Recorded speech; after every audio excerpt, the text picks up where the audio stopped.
The process of cell division that results in 4 daughter cells with half number of chromosomes is known as meiosis. तो क्या होता है meiosis में, क्या होता है, एक पेरेंट सेल से 4 डॉटर सेल्स बनती हैं और उनमें क्रोमोसोम नंबर आधा हो जाता है, ठीक है ना। ये डिवीज़न रिप्रोडक्टिव सेल्स यानी कि स्पर्म और एग बनाने के लिए होता है। तो क्या होता है मियोसिस। इसमें क्या होता है, एक ही पेरेंट सेल होता है, उससे 4 डॉटर सेल्स बनती हैं और उसमें सब में आधे आधे जो अपने नंबर ऑफ क्रोमोसोम्स होते हैं वो जाते हैं। माइटोसिस क्या होता है, ये 2 आइडेंटिकल डॉटर सेल्स बनाती है। मियोसिस आपके 4 डॉटर सेल्स बनाएगी, माइटोसिस आपके 2 डॉटर सेल्स बनाएगी और इनमें नंबर ऑफ क्रोमोसोम्स सेम रहते हैं। बॉडी की ग्रोथ और रिपेयर के लिए इसमें यूज़ होता है। एमीटोसिस सिंपल डायरेक्ट डिवीजन, ये बैक्टीरिया और अमीबा वगैरह में होता है। तो समझते हैं माइटोसिस और मियोसिस को। माइटोसिस यानी कि इक्वेशनल डिवीजन, ठीक है, ये सोमेटिक सेल्स यानी कि जो हमारे बॉडी के सेल्स होते हैं उसमें होता है। 2 cells, chromosome same as parent cells, एक सेल से 2 सेल्स बनते हैं, ठीक है, और जितने पेरेंट सेल में क्रोमोसोम होते हैं उतने ही इसमें क्रोमोसोम्स होते हैं। लेकिन मियोसिस में क्या होता है, ये आपकी रिडक्शनल डिवीजन होता है, ये जर्म सेल्स में होता है, इसमें आपके 4 सेल्स बनते हैं। माइटोसिस में 2 बन रहे थे, इसमें 4 बनते हैं और क्रोमोसोम हाफ हो जाते हैं पेरेंट सेल्स के, ठीक है। इसमें जेनेटिक वेरिएशन लाना, ठीक है, इसमें ये होती है। Okay, next question, crossing over occurs during which phase of cell division. तो क्रॉसिंग ओवर होती है हमारी पैकिटीन स्टेज फेज में। तो सेल डिवीजन की भी ना डिफरेंट फेजेस होती हैं जो कि अभी मैं आपको पढ़ाऊंगी, ठीक है। मियोसिस की हम बात कर रहे हैं बेसिकली, मियोसिस में जिसमें आपकी 4 डॉटर सेल्स बनते हैं। तो होमोलोगस क्रोमोसोम्स के बीच जेनेटिक मटेरियल का एक्सचेंज यानी उसको कहते हैं क्रॉसिंग ओवर, ठीक है। जेनेटिक मटेरियल के एक्सचेंज को क्या कहते हैं, क्रॉसिंग ओवर। तो ये मियोसिस 1 के प्रोफेज 1 की पैचिटीन स्टेज या पैकिटीन स्टेज में होता है। तो मियोसिस में होते हैं आपके क्या कहते हैं क्रॉसिंग ओवर, उसके प्रोफेज 1 की पैकिटीन स्टेज में होता है। इसी प्रोसेस की वजह से ऑफस्प्रिंग्स यानी कि बच्चों में वेरिएशन आती है, ठीक है। तो अब हम समझते हैं कि हमारे मियोसिस की प्रोफेज 1 की कौन सी स्टेजेस होती हैं। तो ये 5 स्टेजेस होती हैं और ये 5 स्टेज आपको याद रखने के लिए एक ट्रिक बताती हूँ। Lazy zebra place double darts, ये लाइन आपको याद रखनी है फॉर मियोसिस प्रोफेज 1। क्या है, lazy zebra place double dart. तो लेजी के एल से हो गया लेप्टोटीन, इसमें आपका क्रोमेटिन का कंडेंसेशन शुरू होता है।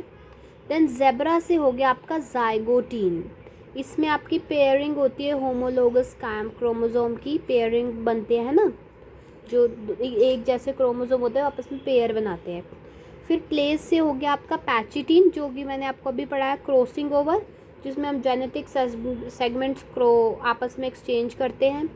फिर डबल से हो गया आपका डाइप्लोटीन, इसमें आपके एक्स शेप्ड स्ट्रक्चर्स होते हैं, विजुअलाइज होते हैं ना। और फिर लास्ट डी से हो गया डाइकाइनेसिस, टर्मिनलाइजेशन ऑफ कैस्माटा यानी कि एक्स शेप्ड स्ट्रक्चर का टर्मिनलाइजेशन। समझ गए 5 स्टेजेस, लेप्टोटीन, जाइगोटीन, पैचिटीन, डाइप्लोटीन और डाइकाइनेसिस। लेप्टोटीन में क्या होगा, क्रोमेटिन की कंडेंसेशन। फिर जाइगोटीन में आपके जो अपना साइनेप्सिस यानी कि होमोलोगस क्रोमोसोम आपस में पेयर बनाएंगे। फिर पैचिटीन में तो क्रॉसिंग ओवर, डाइप्लोटीन में आपका एक्स शेप स्ट्रक्चर विजुअलाइज होगा और डाइकाइनेसिस में terminalisation. Which plant hormone is responsible for ripening of fruit. जबकि फ्रूट राइप हो जाते हैं उसके लिए कौन सा प्लांट हार्मोन होता है, इथाइलिन। तो इसलिए हमने केमिस्ट्री में भी पढ़ा था कि आपको अगर फ्रूट्स को राइप करना होता है तो हम इथाइलिन बाहर से भी डाल देते हैं, बाहर से मतलब प्रिजर्वेटिव्स में इथाइलिन ऐड करके उसके इंजेक्शन लगाते हैं फ्रूट्स को, तो वो राइप हो जाता है, क्योंकि प्लांट्स भी वही यूज़ करते हैं। तो इथाइलिन आपका एक अकेला ऐसा प्लांट हार्मोन है जो गैसियस स्टेट में मिलता है। किस स्टेट में? गैसियस। ये फलों को पकने यानी कि फ्रूट राइपनिंग के लिए ज़िम्मेदार होता है, गैसियस स्टेट में होता है ये। बाकी ऑप्शंस देखिए, ऑक्सिन क्या है? ये सेल इलोंगेशन और एपिकल डोमिनेंस के लिए होता है। गिबरेलिन ये स्टेम इलोंगेशन और सीड जर्मिनेशन के लिए। और साइटोकाइनिन सेल डिवीजन को प्रमोट करता है। देखो साइटोकाइनिन, साइटो यानी कि सेल, काइनिन यानी कि अपना डिवीजन करो, किनी काइनिन। गिबरेलिन हो गया आपका सीड का जर्मिनेशन, जी से गिबरेलिन और जी से जर्मिनेशन। और ऑक्सिन हो गया सेल का इलोंगेशन। चलो अब प्लांट हार्मोन्स के बारे में पढ़ते हैं। प्लांट हार्मोन्स को हम फाइटो हार्मोन्स भी कहते हैं। P for plant, P for phyto. तो इसमें आपके तीन तरह के ग्रोथ हार्मोन्स होते हैं। पहला हो गया ऑक्सिन, जो आपकी सेल को एनलार्ज करता है, यानी रूट्स वगैरह होते हैं ना, उसको एनलार्ज करता है। फिर गिबरेलिन मैंने बताया था सीड जर्मिनेशन, बिग सीड मतलब फूटे और जर्मिनेट करे और स्टेम की हाइट भी बढ़ाने में मदद करता है। और साइटोकाइनिन ये सेल डिवीजन को प्रमोट करता है और लीफ की एजिंग को भी डिले करता है। अब ग्रोथ इनहिबिटर्स में आपका आता है ABA एस्बिसिक एसिड, ये स्ट्रेस हार्मोन और causes टोमेटा closer and leaf fall. Ethylene gas hormone होता है, फ्रूट राइपनिंग में काम आता है। ठीक है। विच of the following is an insectivorous plant? तो ये तो सबको पता है, पिचर प्लांट ही इंसेक्टिवोरस प्लांट है। पिचर प्लांट जिसे हम नेपेंथीज भी कहते हैं, इसका क्या कहते हैं, वो कौन सा नाम होता है, ये अपना साइंटिफिक नेम कह रहे हैं, नेपथिन, जो हमें टैक्सोनॉमी में बताया था वो वाले नाम है ना। ये एक इंसेक्टिवोरस प्लांट है। ये नाइट्रोजन डेफिशिएंट सॉइल, मतलब जहाँ पे नाइट्रोजन की कमी हो ना, उसमें उगते हैं। इसलिए नाइट्रोजन फुलफिल करने के लिए कीड़ों को ट्रैप करके डाइजेस्ट कर जाते हैं। कसकटा ये टोटल स्टेम पैरासाइट है। मशरूम तो आपको पता ही, तो सैप्रोफाइटिक फंगस होती है, डेड ऑर्गेनिक मैटर पर उगता है ना। तो अब देखो इंसेक्टिवोरस प्लांट के एग्जांपल्स बता दूँ, pitcher plant, Venus fly trap, sundew and bladderwort. Parasitic plants हो गए आपके कसकटा और rafflesia. Pitcher plant, Venus fly trap, sundew, bladderwort. Parasitic plants cuscuta और रफलेशिया। टोटल रूट पैरासाइट, लर्ड्स largest flower. अब कुछ important question. Red tide in oceans is caused by which group of organism? Dinoflagellates. कौन से वो tape वगैरह वाले आते हैं फ्लैगलेट्स में, लेकिन ये डाइनोफ्लैगलेट्स है। Name the slipper shaped protozoa having cilia, paramecium, C for cilia, पैराशी फॉर शियम। Which organism acts as connecting link between plants and animals? Euglena. In which stage silkworm is commercial silk harvested? Pupa या फिर cocoon stage. Pearl is commonly produce from which organism? Pearl oyster या pinctada. Which cell organelle is called the traffic police of cell? Golgi body. During which cell division is chromosome number reduce to half? meiosis. Crossing over occurs in which? तो crossing over किस sub stage पे होती है? Pachytene stage पे। Name the only plant hormone found in gaseous form? Ethylene. Why do insectivorous plant trap insects? To fulfil nitrogen deficiency. अब हम quick revision करेंगे। Cause of red tide? Dinoflagellates. Locomotory organ of paramecium? सीलिया।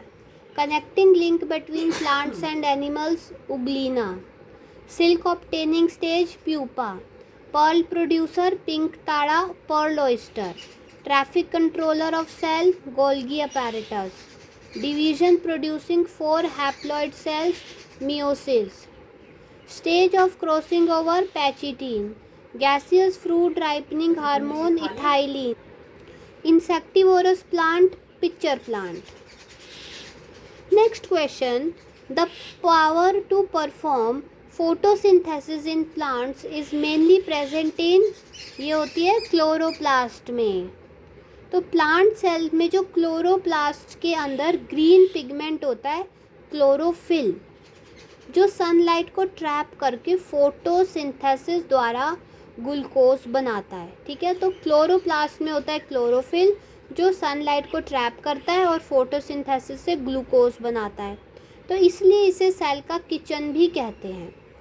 Chromoplast क्या होता है? ये तो coloured pigment होते हैं, जैसे रेड, येलो, ऑरेंज, जैसे फ्लावर और फ्रूट्स में जो कलर होते हैं ना, वो क्रोमोप्लास्ट से आते हैं।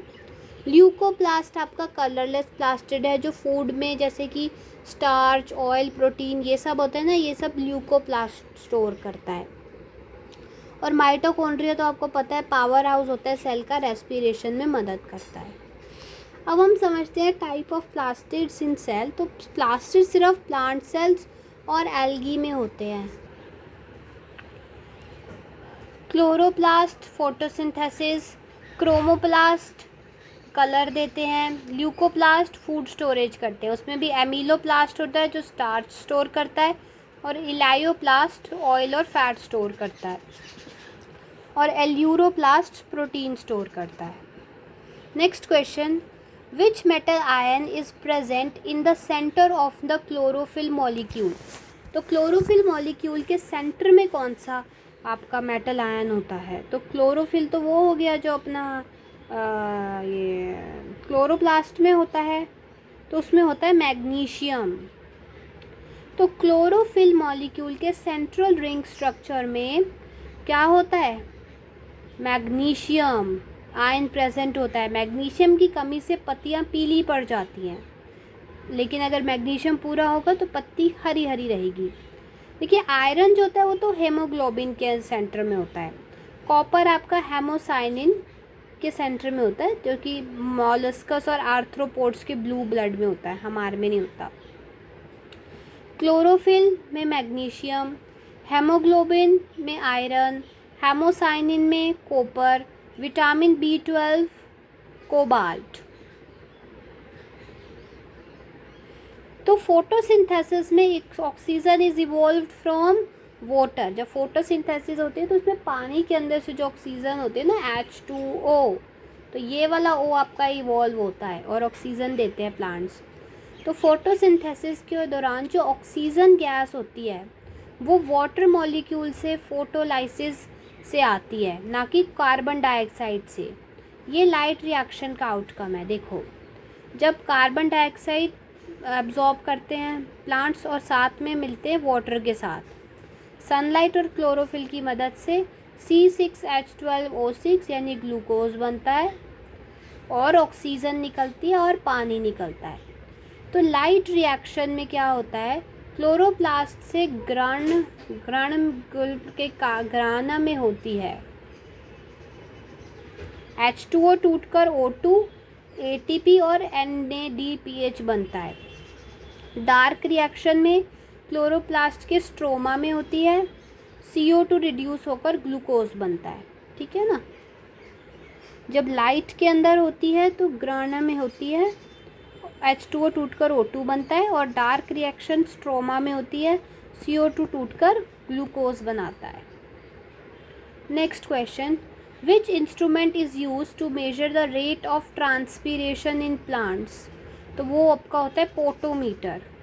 तो प्लांट लीव्स में वाटर वेपर लॉस यानी ट्रांसपीरेशन क्या होता है कि कितने वाटर वेपर का लॉस हो रहा है प्लांट्स के लीव से, इस रेट को मेजर करने के लिए पोटोमीटर का यूज़ किया जाता है। फोटोमीटर, फोटो आ रहा है तो लाइट इंटेंसिटी को मेजर करेगा, हाइग्रोस्कोप एयर ह्यूमिडिटी को, और क्लाइनोस्टैट प्लांट में जियोट्रॉपिज्म यानी ग्रेविटेशनल रिस्पॉन्स को मेजर करता है। तो देखो, कहाँ गया? पोटोमीटर ट्रांसपीरेशन को, क्लाइनोस्टैट जियोट्रॉपिज्म को, हाइग्रोस्कोप एयर ह्यूमिडिटी को, और फोटोमीटर लाइट इंटेंसिटी को। पोटोमीटर ट्रांसपीरेशन रेट को, पोरोमीटर स्टोमेटल ओपनिंग को, कि कितना स्टोमेटा ओपन है, ठीक है ना। पोटो हो गया ट्रांसपीरेशन, पोरो हो गया कितना ओपन है। रेस्पिरोमीटर रेस्पिरेशन रेट, और ऑक्सानोमीटर प्लांट की growth rate. Stomata open during the day and close at night is mainly due to change in turgor pressure of guard cells। तो ये guard cells का काम होता है, आपने पढ़ा हो अगर बचपन में तो लीव्स के सरफेस पर छोटे छोटे पोर्स होते हैं जिनको हम स्टोमेटा कहते हैं।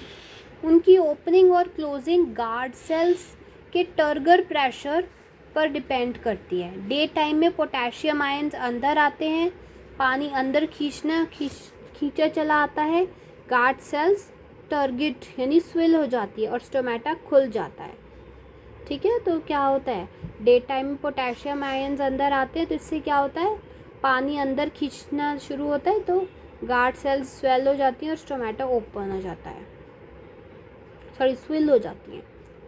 गार्ड सेल का स्ट्रक्चर एक किडनी या बीन शेप्ड का होता है डाइकोट प्लांट्स में, या डम्बल शेल का होता है मोनोकोट्स में। वाटर एंटर गार्ड सेल्स, तो गार्ड सेल्स आपके स्वोलन हो जाते हैं, स्टोमेटा ओपन। जब वो एग्जिट करता है तो वो श्रंक हो जाते हैं और स्टोमेटा क्लोज हो जाता है, ठीक है। कैम प्लांट्स यानी कि कैक्टस वगैरह, इसमें स्टोमेटा रात को भी खुला रहता है क्योंकि इनको पानी का लॉस ना हो इसलिए। नहीं सॉरी, रात में ही खुलता है, दिन में नहीं खुलता। दिन में तो फिर वेपोराइजेशन हो जाता है ना अपने उससे, सनलाइट से। The tissue responsible for the transport of food material in plant, तो फूड मटेरियल हमारे फोयम पहुँचाते हैं। So tissue responsible for food material transport phloem. तो प्लांट्स में जो होता है लीव्स द्वारा तैयार किए गए खाने को बाकी बॉडी पार्ट्स तक ट्रांसपोर्ट करने का काम होता है फोयम का, ठीक है। इस प्रोसेस को ट्रांसलोकेशन कहते हैं। जाइलम का काम तो देखिए रूट से पानी को और मिनरल्स को लीव्स तक पहुंचाना होता है। कैम्बियम का काम प्लांट स्टेम्स और रूट की गर्थ यानी मोटाई को बढ़ाना होता है, ठीक है। सो जाइलम क्या करता है, ये ट्रांसपोर्ट करता है वाटर और मिनरल्स को। ये यूनिडायरेक्शनल होता है, ये रूट से लीव्स की तरफ जाता है यानी कि नीचे से ऊपर की तरफ जाता है। इसमें एलिमेंट्स होते हैं vessels, tracheids, xylem parenchyma, xylem fibres. Phloem क्या होता है, फोयम ट्रांसपोर्ट करता है फूड को। इसकी डायरेक्शन बाई डायरेक्शनल होती है यानी कि ऊपर की तरफ भी जाता है और नीचे की तरफ भी जाता है। इसके एलिमेंट्स हो गए sieve tubes, companion cells, phloem, parenchyma, phloem, fibres.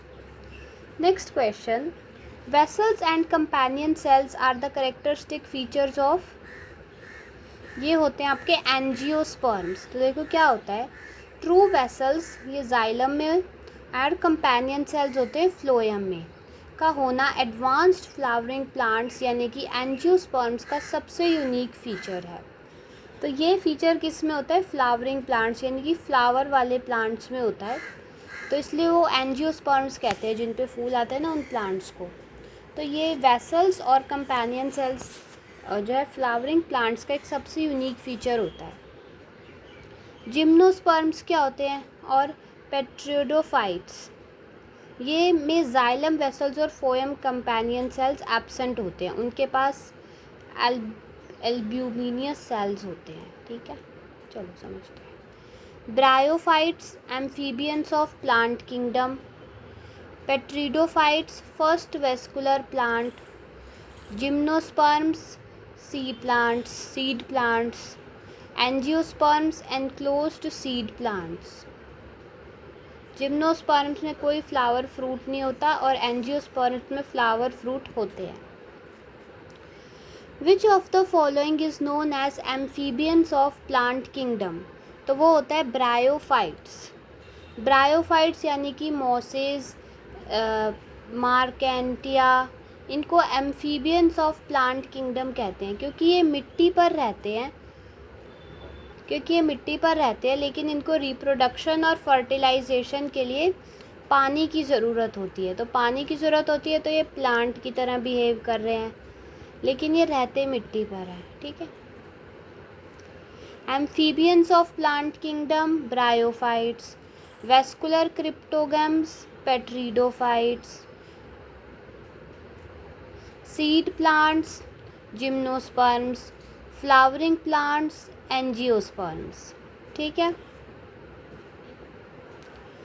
As of a tree can be determined by counting the annual rings on in its stem. तो ट्री की जो स्टेम के क्रॉस सेक्शन में बने एनुअल रिंग्स जो होती हैं उसको काउंट करके हम पेड़ की उम्र पता लगा सकते हैं। वुड ग्रोथ के दौरान हर साल एक स्प्रिंग वुड रिंग और एक ऑटम वुड रिंग मिलाकर एक एनुअल रिंग बनती है।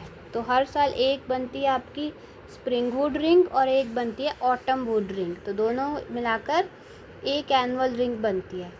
एनुअल रिंग से ट्री की एज कैलकुलेट करने की स्टडी को डेंड्रोक्रोनोलॉजी कहते हैं, ठीक है। डेंड्रोक्रोनोलॉजी। एनुअल रिंग क्या होती है? स्प्रिंग वुड और ऑटम वुड की को जमा करके। सेकेंडरी ग्रोथ डाइकोट प्लांट्स में कैडमियम टिश्यू की एक्टिविटी से होती है। ट्रॉपिकल एरियाज़ में जहाँ पर मौसम चेंज नहीं होता वहाँ के ट्रीज़ में एनुअल रिंग्स नहीं बनती, मौसम ही नहीं बदलता। विच of the following is a modified underground stem? तो मॉडिफाइड अंडरग्राउंड स्टेम में हमारी पोटैटो। तो पोटैटो क्या है? ये एक अंडरग्राउंड स्टेम मॉडिफिकेशन है। इसके ऊपर आईज होती हैं यानी कि बर्ड्स होती हैं जिसमें नए प्लांट्स उगते हैं। स्वीट पोटैटो मॉडिफाइड रूट है। कैरेट, रेडिश ये भी मॉडिफाइड टैप रूट्स हैं। ये दोनों क्या है? रूट्स हैं। लेकिन जो पोटैटो होता है वो अंडरग्राउंड स्टेम होता है, स्टेम। अंडरग्राउंड स्टेम्स कौन से हो गए? पोटैटो जिसे हम ट्यूबर भी कहते हैं, ओनियन और गार्लिक जिसको हम बल्ब कहते हैं, जिंजर और टर्मरिक राइजोम, और कोलेशिया यानी अरबी जिसको हम कॉर्म भी कहते हैं, कोलोकैसिया अरबी। मॉडिफाइड रूट्स कौन सी होती हैं? कैरेट कॉनिकल रूट होती है, रेडिश फ्यूसीफॉर्म रूट होती है, टर्निप यानी कि शलगम napiform root, sweet potato adventitious tuberous root. Potato, onion, garlic, ginger, turmeric और कोलोकेशिया ये होती हैं स्टेम अंडरग्राउंड, और carrot, radish, turnip, sweet potato ये होती है modified roots. Name the metal ion present in chlorophyll. तो क्लोरोफिल में प्रेजेंट होता है magnesium. Oxygen evolved during photosynthesis originate from water. Which instrument is used to measure transpiration rate in plants? Potometer. Phloem tissue in plants is responsible for transporting food and organic sugar. Which plant group is called amphibian of plant kingdom? Bryophytes. What is the study of determining tree age using annual rings? Dendrochronology. Is potato a modified stem or a modified root? Modified stem. Is sweet potato a modified stem or a root? Modified root. In which cell organelle does light reaction of photosynthesis occur? Grana of chloroplast. और night reaction कहाँ पर होती है? Dark वाली stromata में, ठीक है। Which plant tissue gives secondary growth? Cambium. Photosynthesis organelle, chloroplast. Central metal in chlorophyll, magnesium. Oxygen source in photosynthesis, water. Transpiration measuring device, potometer. Stomata opening control, turgor pressure of guard cells. Food transport tissue, phloem. Vessel and companion cells, angiosperms. Amphibian of plant kingdom, bryophytes. Tree age estimation method, counting annual rings, dendrochronology. Underground stem example potato. Next question, which of the following is responsible for the red color of tomatoes? तो red colour आपका आता है lycopene से। तो टमाटर यानी tomato का जो रेड कलर होता है वो लाइकोपीन नाम के एक कैरोटिनॉइड पिगमेंट यानी क्रोमोप्लास्ट जिसमें होता है लाइकोपीन, उसकी वजह से होता है। क्लोरोफिल की वजह से क्या होता है, लीव्स और अनराइपन फ्रूट्स को ग्रीन कलर मिलता है। एंथोसायनिन की वजह से एप्पल, ग्रेप्स और ब्रिंजल को रेड, पर्पल या ब्लू शेड देता है। एप्पल वाले, ग्रेप और ब्रिंजल वाला कौन सा है, एंथोसायनिन। और कैरोटीन कैरेट को ऑरेंज कलर देता है। कैरोटीन कैरेट को कलर देता है, एंथोसायनिन एप्पल, ग्रेप और ब्रिंजल को, और टमाटर को देता है लाइकोपीन। टोमेटो को कौन देता है रेड कलर, लाइकोपीन। लाल टमाटर लाइकोपीन। कैरेट को ऑरेंज कलर देता है कैरोटीन। कैरेट को रेड कलर देता है एंथोसायनिन। टर्मरिक को येलो कलर देता है करक्यूमिन। पपाया को yellow colour caricaxanthin. Chilli को पंगनेंसियन तीखापन कैप्सियाकिन। ओनियन को पंजेंसी और स्मेल एलाइल प्रोपाइल डाइसल्फाइड। तो देखो मैं याद कराती हूँ सबसे पहले ना तुम्हारे को। लाल टोमेटो को लाल रंग मिल रहा है तो रेड से लाल एंड लाइकोपीन, ठीक है। कैरेट को ऑरेंज कलर कैरोटीन। अब देखो कैरेट को रेड कलर एंथोसायनिन। ये एंथोसायनिन कैरेट की बजाय एप्पल, अपना ग्रेप्स, ब्रिंजल इनको भी कलर देता है, ठीक है। तो ये तो याद कर लो। टर्मरिक का येलो कलर करक्यूमिन। तो टर्मरिक क्या होता है, एक मसाला होता है, ठीक है। और जीरा भी हम क्यूमिन भी मसाले में रखते हैं कभी कभी। तो ये हो गया क्यूमिन, टर्मरिक, दोनों आपस में मदद करते हैं दूसरे की, ठीक है। फिर उसके बाद चिल्ली को तीखापन कौन दे रहा है, कैप्सिएसिन। ऐसा लग रहा है ना कैप्सिकम लिखा है, और कैप्सिकम क्या होता है, वो भी शिमला मिर्च होती है। तो ये भी चिल्ली भी मिर्च होती है। ओनियन को स्मेल कोई मतलब ऐसे सल्फाइड सा बड़ा सा नाम ही देगा, एलाइल कोई एसिड ही होगा, कोई मतलब जो भी है ये एलाइल प्रोपाइल डाइसल्फाइड। और पपाया को येलो कलर देता है कैरिकस खैंथिन, ये याद कर लो। तो functional unit of human kidney, तो ह्यूमन किडनी का फंक्शनल यूनिट आपका नेफ्रॉन होता है। जो हमारी ह्यूमन की किडनी है इसके बेसिक स्ट्रक्चरल और फंक्शनल यूनिट नेफ्रॉन होती है। हर किडनी में लगभग 10 से 12 लाख नेफ्रॉन्स होते हैं जो ब्लड फिल्टर करके यूरिन बनाते हैं। न्यूरॉन, गाइस नेफ्रॉन और न्यूरॉन में कंफ्यूज नहीं होना, न्यूरॉन नर्वस सिस्टम की फंक्शनल यूनिट है। एक्सोन न्यूरॉन का लंबा जो टेल लाइक पार्ट होता है जो सिग्नल कंडक्ट करता है उसको कहते हैं। और एल्वियोली लंग्स की फंक्शनल यूनिट है जहाँ पर गैस का एक्सचेंज होता है, ऑक्सीजन और कार्बन डाइऑक्साइड का। किडनी की फंक्शनल यूनिट है नेफ्रॉन। नर्वस सिस्टम की फंक्शनल यूनिट है न्यूरॉन।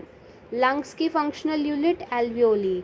लीवर की हो गई हेपेटिक लोब्यूल, और मसल की होती है sarcomere. Which part of the brain controls involuntary actions, जैसे कि heart beat, breathing, blood pressure, ये इनवॉल्यूंटरी है, यानी कि हमारे हाथ में नहीं, हम अपने हाथ से ब्रीदिंग नहीं रोक सकते, हार्ट बीट नहीं रोक सकते, ब्लड प्रेशर नहीं रोक सकते।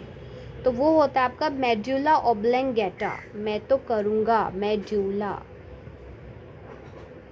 तो मेडुला ऑब्लंगेटा हिंट ब्रेन का पार्ट होता है। ये हमारी बॉडी के सभी इनवॉल्यूंटरी एक्शन, यानी जिन पर हमारा कॉन्शियस कंट्रोल नहीं होता, जैसे कि heart beat, breathing, blood pressure, vomiting, coughing, इन सब को कंट्रोल करता है, ठीक है। ये हो गया। बाकी सेरिब्रम क्या होता है, ये ब्रेन का सबसे बड़ा पार्ट होता है। इसमें मेमोरी, थिंकिंग, इंटेलिजेंस, रीजनिंग ये सब आता है। सेरिबेलम क्या होता है? ये बॉडी के बैलेंस, पोस्चर और वॉलेंट्री मूवमेंट की कोऑर्डिनेशन को बनाता है। Hypothalamus body temperature, hunger, thirst और इमोशंस की रेगुलेशन करता है। देखो, मेडुला ऑब्लंगेटा तो जो इनवॉलेंट्री एक्शंस है उनके लिए हो गया। सेरिब्रम आपका सबसे बड़ा पार्ट होता है, मेमोरी, थिंकिंग, इंटेलिजेंस, ये सब बड़े पार्ट में ही रखनी पड़ेंगी ना, मेमोरी ज़्यादा ही होती है हमारे ब्रेन की, तो इसलिए सेरिब्रम। सेरिबेलम क्या करता है? ये बैलेंस बनाता है। पोस्चर हो गया, आप वॉकिंग में सीधे चलो, टेढ़े गिरते पड़ते ना चलो, ये सब वो करता है। हाइपोथैलेमस हमारे बॉडी के टेम्परेचर, हंगर, थर्स्ट और इमोशंस वगैरह को देखता है। अब देखते हैं major parts of human brain and its functions. Cerebrum अभी पढ़ा, फोर ब्रेन, ये हमारे इंटेलिजेंस, मेमोरी और स्पीच के लिए होता है। हाइपोथैलेमस ये भी फोर ब्रेन में ही होता है, यानी आगे वाले हिस्से में। मास्टर ऑफ मास्टर ग्लैंड, यानी कि बॉडी, हंगर, थर्स्ट, इन सबको संभालेगा। सेरिबेलम अब ये हिंड ब्रेन में आ गया, ये लिटिल ब्रेन भी कहते हैं, मसल कोऑर्डिनेशन के लिए होता है। तब alcohol affects this part first. Muscle coordination ना, हम सीधा कैसे चलते हैं? सेरिबेलम की वजह से। जब हम अल्कोहल कंज्यूम करते हैं तो हम टेढ़े मेढ़े चलते हैं, क्योंकि वो सेरिबेलम पे इफ़ेक्ट कर देता है, इसीलिए हम सीधे नहीं चल पाते, एक लाइन में नहीं चल पाएंगे। मेडुला ऑब्लंगेटा ये भी पीछे हिंड ब्रेन में होता है, ये हमारी वाइटल इनवॉल्यूंटरी एक्शंस, फंक्शंस को कंट्रोल करता है। Next question, which gland is known as the master gland of the human body? तो मास्टर ग्लैंड है पिट्यूटरी ग्लैंड। पिट्यूटरी ग्लैंड ही मास्टर ग्लैंड कहते हैं। क्यों? क्योंकि ये दूसरी सारी एंडोक्राइन ग्लैंड्स जैसे कि थायराइड हो गई, एड्रिनल्स हो गई, कि हार्मोन सिक्रीशन को कंट्रोल और रेगुलेट करता है। ये सभी एंडोक्राइन ग्लैंड्स के हार्मोनल सिक्रीशन को कंट्रोल करता है। ठीक है, पिट्यूटरी ग्लैंड ब्रेन के बेस में सेला ट्यूरिका का कैविटी में होता है, और पी शूटर यानी मटर के दाने जितना बड़ा होता है, छोटा सा होता है ब्रेन के अंदर ही। मास्टर ग्लैंड कौन है भाई? Pituitary gland. Master of master gland ये हाइपोथैलेमस। ठीक है। इमरजेंसी ग्लैंड एड्रिनल ग्लैंड हो गया। Largest endocrine gland thyroid. Mixed heterocrine gland यानी एक्सोक्राइन एंडोक्राइन का मिक्स पैनक्रियास। ठीक है। Insulin hormone is secreted by which cells of pancreas? तो इंसुलिन हमारे करते हैं बेटा सेल्स। पैनक्रियास के इसलेट्स ऑफ लैंगर, इसको छोड़ो यार, पैनक्रियास में पाया जाता है बेटा सेल्स जो कि इंसुलिन हार्मोन सिक्रीट करते हैं। इंसुलिन ब्लड ग्लूकोज लेवल को कम करता है। अल्फ़ा सेल्स हमारे ग्लूकोजन हार्मोन को सिक्रीट करते हैं, ब्लड ग्लूकोज लेवल बढ़ाता है। और delta cells somatostatin hormone secrete करते हैं। ठीक है, तो देखो, beta cells insulin hormone, alpha cells glucagon and delta cells somatostatin. ये इंसुलिन क्या करता है? कन्वर्ट करता है एक्सेस ग्लूकोज को ग्लाइकोजन में। इंसुलिन की डेफिशिएंसी से हमें डायबिटीज़ मेलिटस हो सकता है। एक्सेस इंसुलिन हो जाए तो हाइपोग्लाइकेमिया यानी कि ब्लड शुगर नॉर्मल से कम हो जाता है। और डिस्कवरी की थी इसकी बैंटिंग एंड बेस्ट ने। Which human blood is known as the universal donor? तो वो होता है guys O negative. O negative blood group को एग्जैक्ट यूनिवर्सल डोनर कहते हैं, क्योंकि इसकी आरबीसीज को पर कोई भी एंटीजन ए बी नहीं होते, ना ही RH फैक्टर नेगेटिव होता है ना, RH फैक्टर होता है, इसलिए किसी को भी बिना रिएक्शन के दिया जा सकता है। AB+ यूनिवर्सल एक्सेप्टर होता है, यानी ये सबसे ब्लड ले सकता है। ठीक है, O नेगेटिव का ब्लड आप किसी को भी दे सकते हो। AB+ का ब्लड आप क्या कहते हैं, कोई इसी से भी ले सकता है ना। हाँ, चलो ABO ब्लड ग्रुप समझते हैं। कार्ल लैंडस्टीनर ने ABO ब्लड ग्रुप को डिस्कवर किया था। RH फैक्टर कार्ल लैंडस्टीनर और अलेक्जेंडर वीनर ने 1940 में रेहेसस मंकी से डिस्कवर किया था। ठीक है, blood group A antigen A antibody B, blood group B antigen B antibody A, blood group A B antigen A B no antibodies, blood group O no antigens antibodies A and B, universal donor O negative. ठीक है। What is the normal blood pressure of a healthy human adult? तो normal होता है आपका 120 और से 180 mmHg। तो normal adult का ह्यूमन ब्लड प्रेशर होता है 180 से 120 से 180 mmHg। 120 सिस्टोलिक प्रेशर यानी हार्ट कॉन्ट्रैक्ट होने पर आर्ट्रियल प्रेशर, 180 हो जाए तो डायस्टोलिक प्रेशर, हार्ट रिलैक्स होने पर भी आर्ट्रियल प्रेशर। ठीक है, यानी इस 80 से 120 की रेंज में होना चाहिए तो आपका ब्लड प्रेशर एकदम नॉर्मल है। हाई ब्लड प्रेशर को हाइपरटेंशन कहते हैं। वो आपका अगर आप 90 से 140 का रेंज आ गया है ना, और लो बीपी हाइपोटेंशन 90 से 60, 96 पता नहीं कैसे है, आप बस याद रख लो।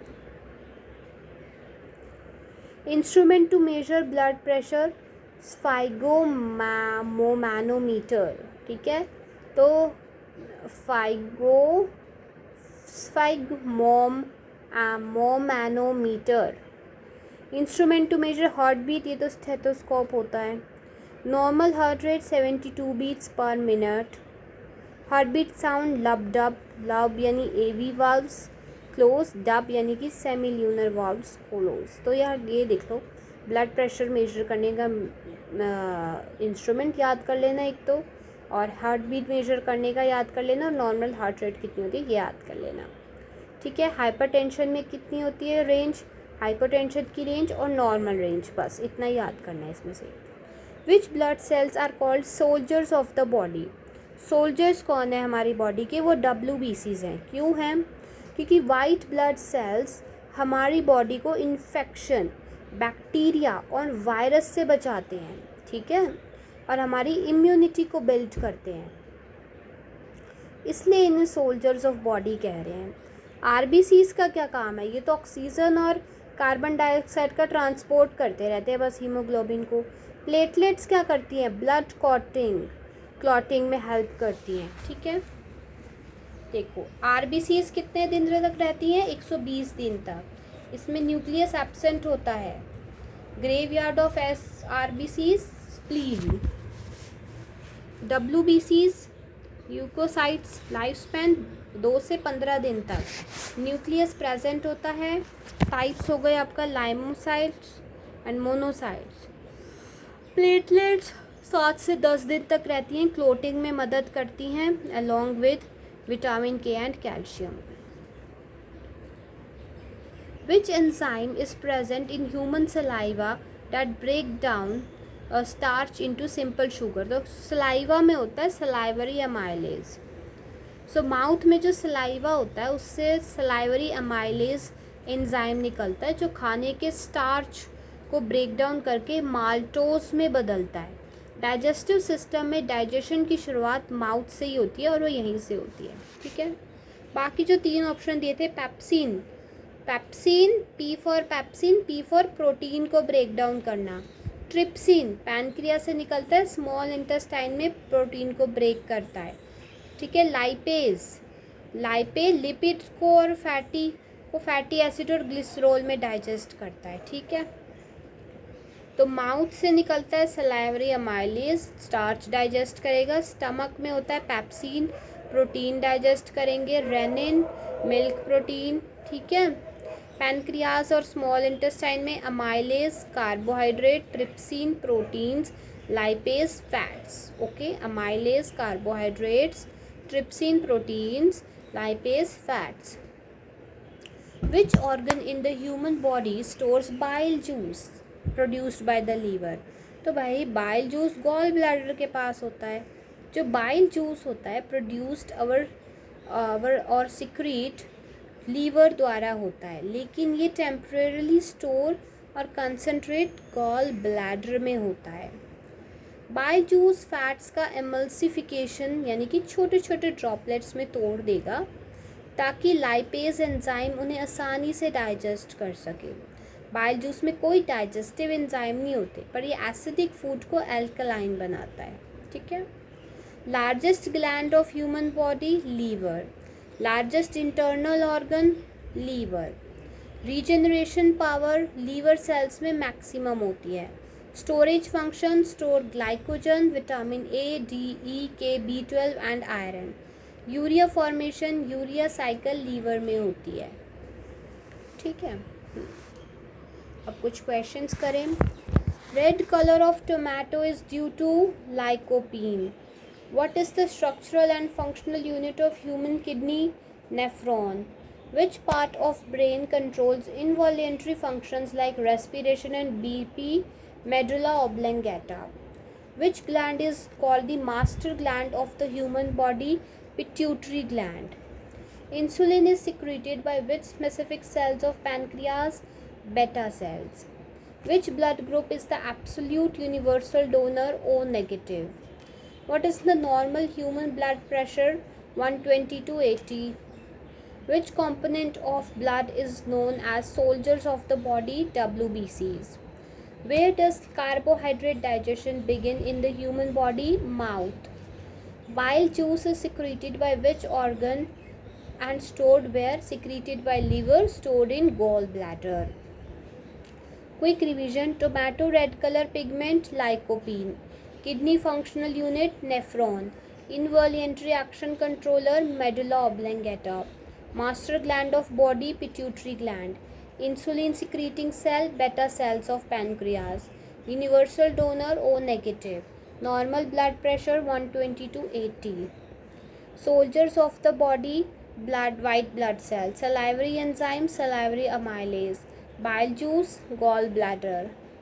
चलो नेक्स्ट क्वेश्चंस पर आते हैं। अभी तो बहुत सारे रहते हैं आपके क्वेश्चंस करने हैं अभी। Which vitamin is known as ascorbic acid. तो एस्कॉर्बिक एसिड होता है आपके विटामिन सी में, ठीक है। विटामिन सी का जो केमिकल नेम होता है वो होता है एस्कॉर्बिक एसिड। ये एक वाटर सॉल्युबल विटामिन है जो सिट्रस फ्रूट हो गए जैसे कि आंवला, लेमन, ऑरेंज, इनमें प्रचुर मात्रा में मिलता है। इसकी कमी से स्कर्वी यानी मसूड़ों से खून आने वाली बीमारी होती है, ठीक है। तो विटामिन सी को कहते हैं एस्कॉर्बिक एसिड। विटामिन ए का केमिकल नेम क्या है, रेटिनॉल। इसकी कमी से नाइट ब्लाइंडनेस हो जाती है, vitamin A, retinol.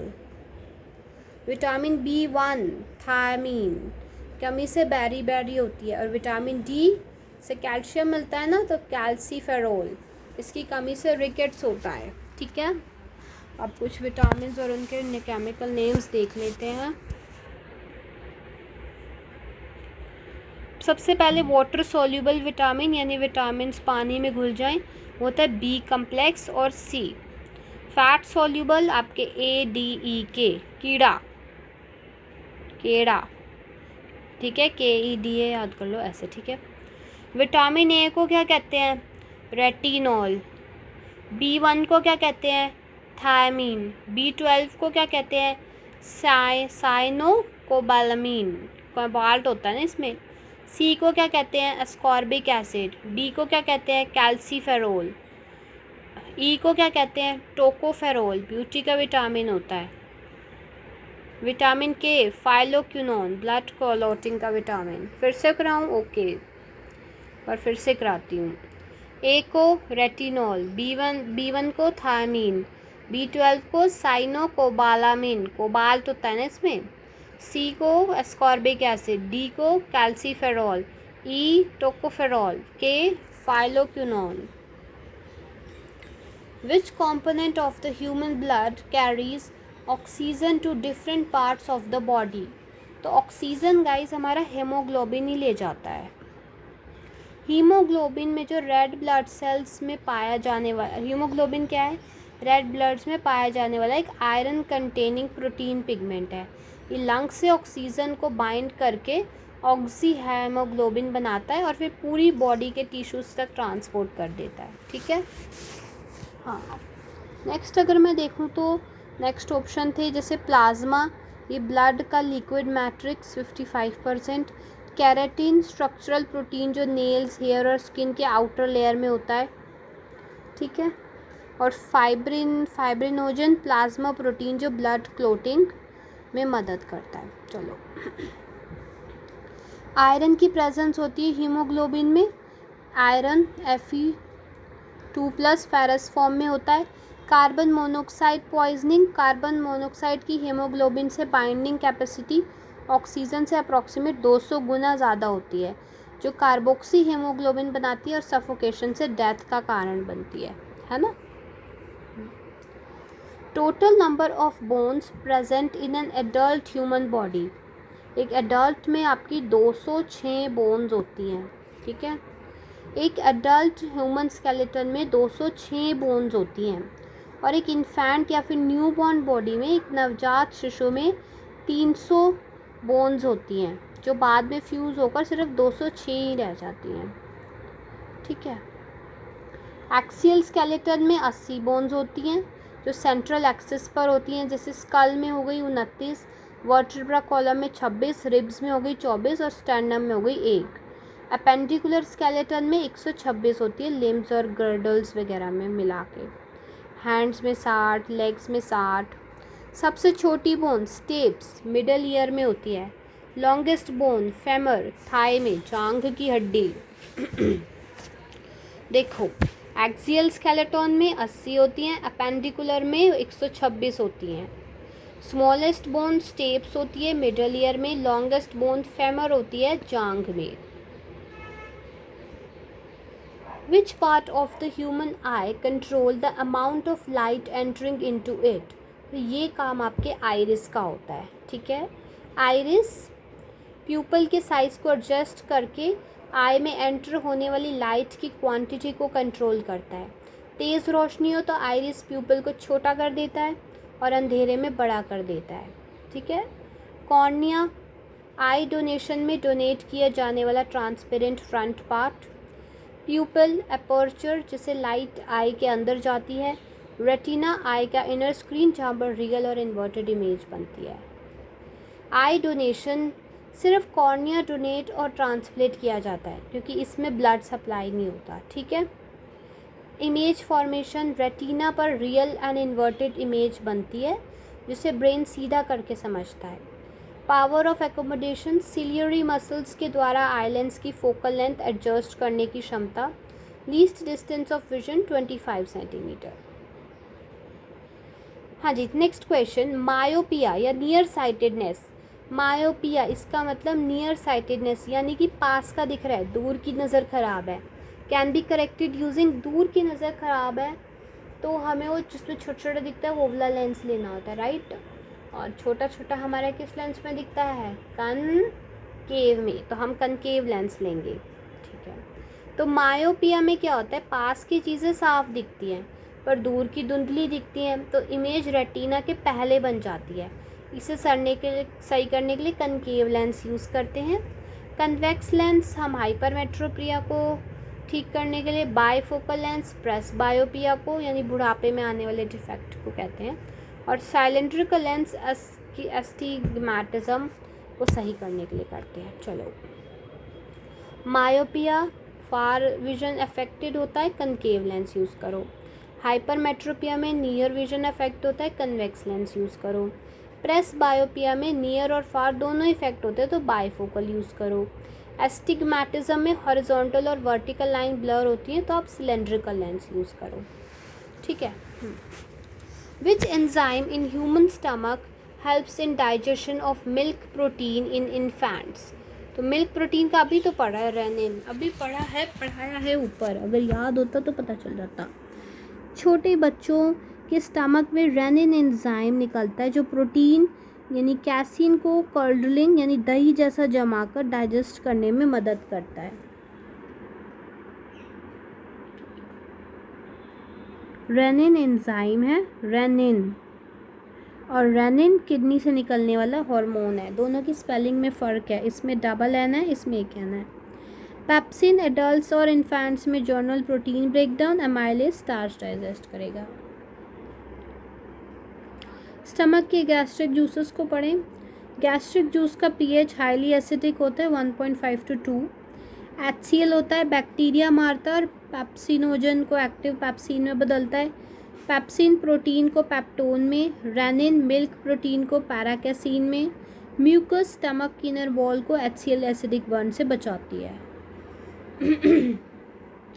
Where does the complete digestion and absorption of food take place in human body? तो गाइस कंप्लीट डाइजेशन हमारा स्मॉल इंटेस्टाइन में हो जाता है। तो ह्यूमन बॉडी में खाने का कंप्लीट डाइजेशन और डाइजेस्टेड न्यूट्रिएंट्स का एब्जॉर्प्शन स्मॉल इंटेस्टाइन में होता है।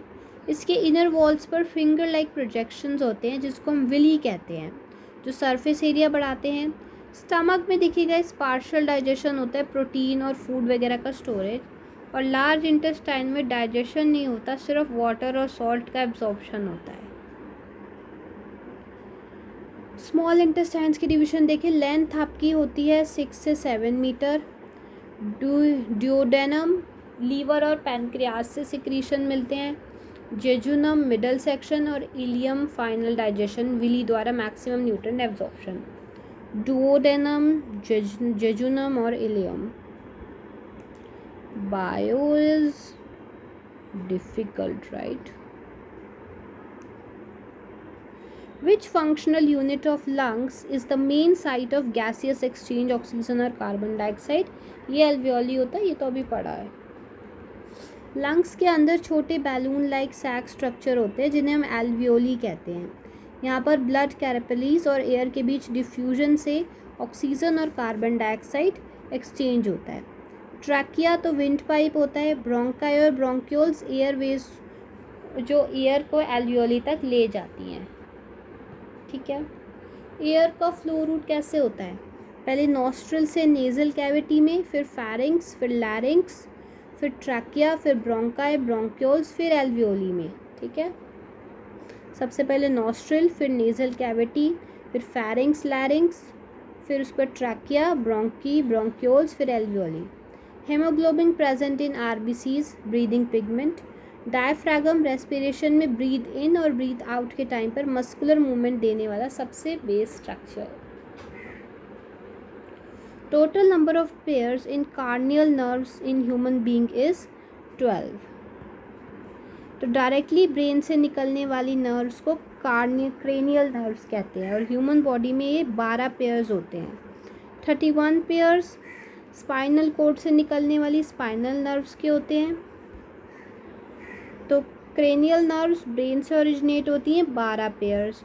स्पाइनल नर्व्स स्पाइनल कोड से ओरिजिनेट होती है 31 पेयर। तो टोटल PNS नर्व्स हो गई 43 पेयर्स, ठीक है। Which blood vessel carries deoxygenated blood from heart to lungs? Heart से अपना डीऑक्सीजनेटेड ब्लड लिया और लंग्स तक पहुंचा दिया, तो वो हमारा पल्मोनरी आर्टरी का काम है। तो नॉर्मल आर्टरीज हमेशा ऑक्सीजनेटेड ब्लड कैरी करती हैं, लेकिन पल्मोनरी आर्टरी एक एक्सेप्शन है जो राइट वेंट्रिकल से डीऑक्सीजनेटेड ब्लड को लंग्स ले जाती है ऑक्सीजनेटेड होने के लिए। पल्मोनरी वेन, ये एक्सेप्शन वेन लंग्स से ऑक्सीजनेटेड ब्लड लेफ्ट एट्रियम में लाती है।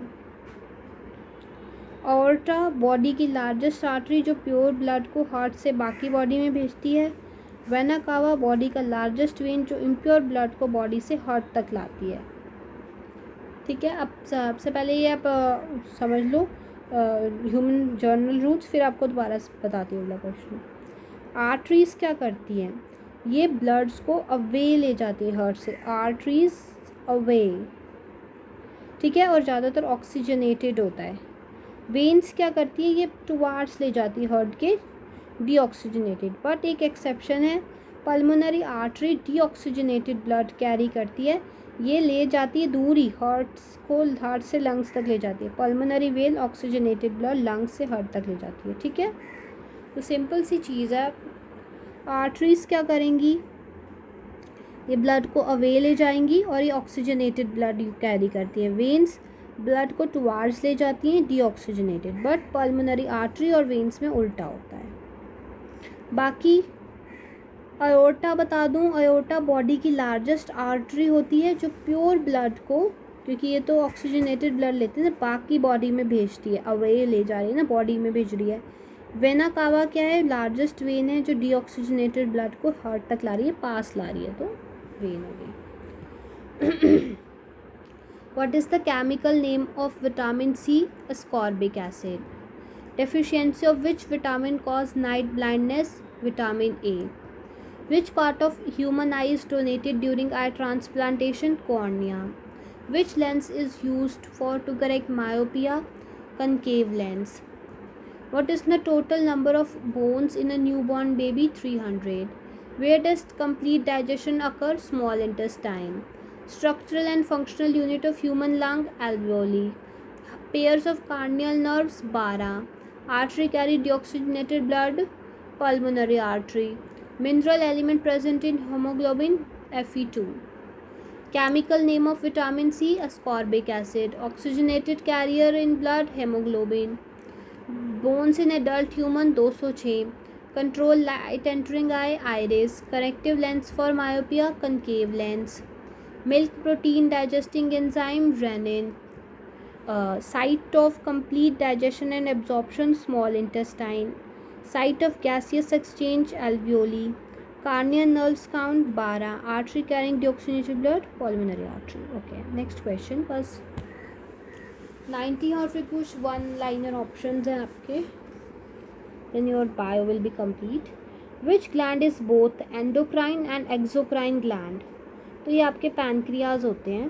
पैनक्रियाज के होते हैं एक हेट्रोक्राइन ग्लैंड है, मतलब ये एक्सोक्राइन पार्ट से डाइजेस्टिव एंजाइम्स पेनक्रेटिक डक्ट द्वारा रिलीज करता है और एंडोक्राइन से हार्मोन्स सीधे ब्लड में रिलीज करता है. ठीक है, बाकी थायराइड, एड्रेनल और पिट्यूटरी ये सभी एंडोक्राइन हैं, ये मतलब सिर्फ हार्मोन सिक्रीट करते हैं. एक्सोक्राइन वो होते हैं जो कि एंजाइम्स या फिर आप कह सकते हैं सलाइवा रिलीज़ करते हैं, स्वेट वगैरह, है ना. और एंडोक्राइन यानी कि जो डक्टलेस होती हैं, हार्मोन्स को सीधे ब्लड में सिक्रीट करती हैं. मिक्स्ड ग्लैंड जैसे कि पैनक्रियाज, टेस्टिस और ovaries. Which vitamin is synthesized in human body by the exposure of sunlight? Vitamin D. Vitamin D हमारी स्किन में प्रेजेंट कोलेस्ट्रॉल डेरिवेटिव पर जब सनलाइट की यूवी बी रेज पड़ती हैं तब नेचुरली सिंथेसाइज होता है, इसलिए सनशाइन विटामिन भी कहते हैं. मेन फंक्शन कैल्शियम और फॉस्फोरस का अब्जॉर्प्शन बढ़ाकर बोन्स और टीथ को स्ट्रॉन्ग बनाता है. चिल्ड्रन में रिकेट्स यानी हड्डियाँ मुड़ी हुई या एडल्ट्स में ऑस्टियोमलेशिया हड्डियों का कमज़ोर होना, ये सब नहीं होता अगर आपके पास विटामिन डी है तो. चलो, Which part of human brain is responsible for maintaining posture? That is your cerebellum. ये भी पढ़ा ही है, ये आपको पढ़ा दिया मैंने. Name of the respiratory pigment present in red blood cell? Hemoglobin, है ना. हेमोग्लोबिन का भी पढ़ा दिया है. हेमोसाइनिन ब्लू पिगमेंट होता है, मोलस्कस में पाया जाता है, क्लोरोफिल ये भी पढ़ा दिया. Bilirubin yellow bile pigment. ठीक है. हेमोग्लोबिन रेड आयरन वर्टिब्रेट्स में होता है. हेमोसाइसिन ब्लू कॉपर होता है, snail octopus. Hemerythrin violet pink iron submarine worms. Chlorocruorin green iron एनरी. चलो, deficiency of iodine in human diet से क्या होगा? ग्वाइटर हो जाएगा. ठीक है, डाइट में आयोडीन कमी होगी तो थायराइड ग्लैंड थायरोक्सिन हार्मोन नहीं बनाएगा तो साइज में फूल जाता है और ग्वाइटर हो जाता है. एनीमिया किससे होता है? आयरन या विटामिन B12 व हीमोग्लोबिन की कमी से. स्कर्वी विटामिन सी की कमी से. नाइट ब्लाइंडनेस ए की कमी से.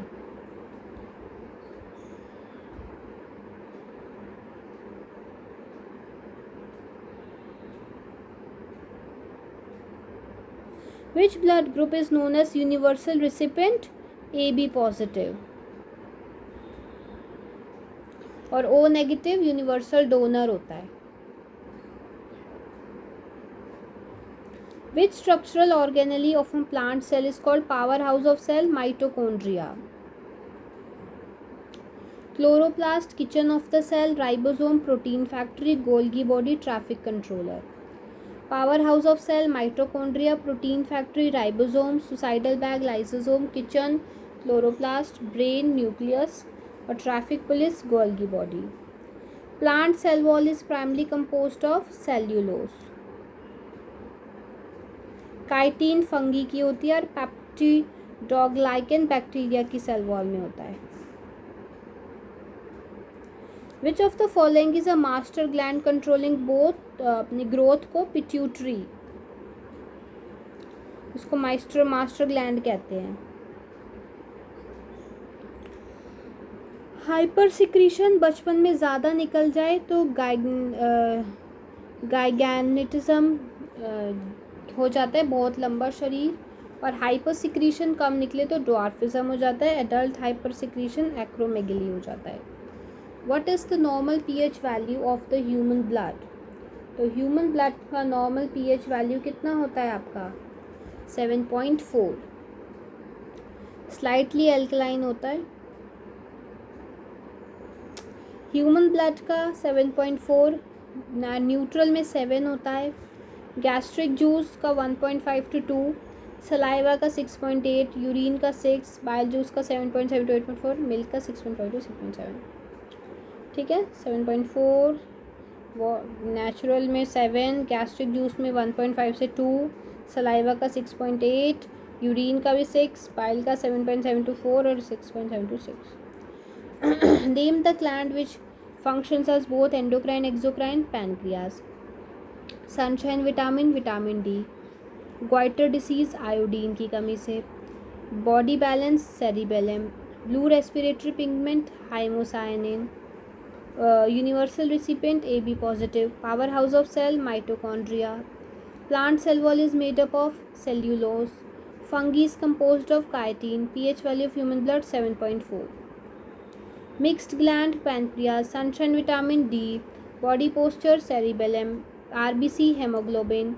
Disease caused by iodine, goiter. Universal recipient, AB positive. Powerhouse, mitochondria component, cellulose. Growth controlling, pituitary gland, pH 7.4. अब गाइस ये कुछ क्वेश्चंस थे जो आपके रह गए थे, मैं फटाफट आपको जस्ट 1 वर्ड्स हैं मैं आपको बता देती हूँ, ठीक है। The element which is most abundant in human body, तो ये है आपका oxygen. Enzyme that is present in the saliva of a man is amylase. Area of the human tongue sensitive to bitterness is posterior part, यानी कि पीछे का part. Adherent mucoid alkaline substance covering the inner lining of stomach is to prevent action of HCl2 mucosa. Iodine solution is used to test the presence of starch. Vitamin that helps to prevent infections, vitamin C. Element associated with teeth disorder, fluorine. Cause of malfunctioning of thyroid gland, iodine deficiency. Study of visceral organs, splanchnology. Respiration process require oxygen. Which of the following structure present in mammalian skin directly helps in keeping the body warm? Blood capillaries. Which organ of the body never rests? Heart. Number of chambers in human heart, 4. Blood group of one parent AB and that of other is O. The possible blood group of the child will be A or B. Normal fasting blood sugar level 100 ml of blood in a man is 80 to 100 mg. Which one of the following is an abnormal constituent of urine? Ketone bodies. Longest bone, femur. Which gland that holds body's thermostat? Hypothalamus. Medical term used in sleeplessness, insomnia. Which of the following makes skin layer impervious to water? Keratin.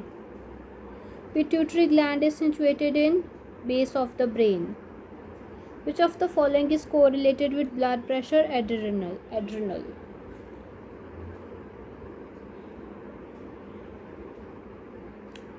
Which among the following is the largest endocrine gland? Thyroid. Unit of inheritance, gene. Who conducted experiment to disprove the theory of spontaneous generation regarding origin of life? Louis Pasteur. Evidence that evolution of life forms has indeed taken place on earth has come from fossil study, morphological, biochemical, यानी all of the above. Fossils are the remains of hard part of life forms found in rocks. Study of fossils, paleontology. Study of fossils in different sedimentary layer indicates geological period in which they existed. How many years have dinosaurs extinct? About 65 million years. Dinosaurs were reptiles that became extinct. ठीक है, अब थोड़े से और questions है, just little ones. In the animals, the same structure developed along the different directions due to the adaptations of different needs. This is called divergent evolution. Homologous organ, common ancestry. Divergent evolution gave rise to homologous organ.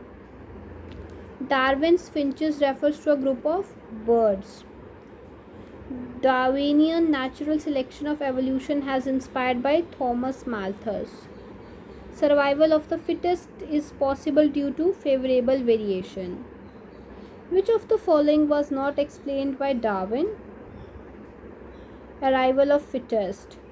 Viral disease, smallpox. Which of the following disease is related to the presence of microbe in the brain? Polio. Smallest virus, poliovirus.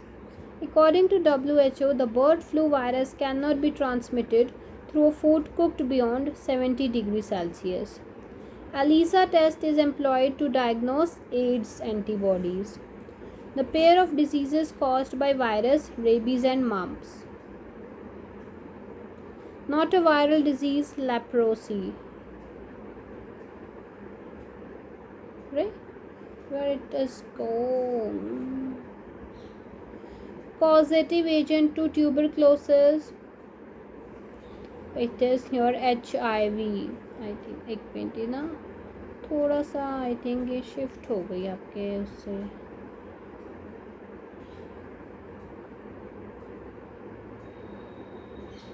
Oh God. Undo करूँ? 1 2 पर और करती हूँ, एक बार और या. Causative agent of tuberculosis, Mycobacterium. Which of the following disease usually spread through unpasturated milk? Tuberculosis. Tuberculosis को BCG भी कहते हैं. वैक्सीन जो होती है ट्यूबरक्लोसिस की, BCG. Vital test is carried out to test typhoid fever. All are protozoa disease except elephantitis. Vector disease, sleeping sickness, tussie fly. Ringworm is a fungal disease. Which is the first antibiotic? Penicillin.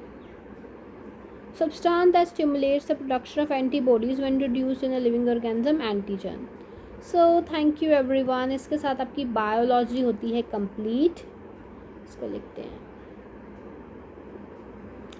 Let's write it with this, right? Oh God, where's the pen? Biology is done. Hooray! Thank you everyone. Have a good day. और biology के वो cover मैंने जितने भी important questions हो सकते थे वो सारे कवर कराए हैं. ठीक है, और भी एक्स्ट्रा को मैंने जनरेट करे और फिर उसके बाद एक्स्ट्रा मुझे बुक में कुछ लगे इंपॉर्टेंट, मैंने वो भी आपके 1 लाइनर फॉर्म्स में करा दिए. ठीक है, तो इतना ही था बायो का. आप लोग इतना भी पढ़ ले काफ़ी, क्योंकि देखो जीके इज़ वेरी वास्ट. तो आप 2-3 घंटे में पूरी तो नहीं कंप्लीट कर सकते, बट इम्पॉर्टेंट टॉपिक्स कर सकते हो. Thank you.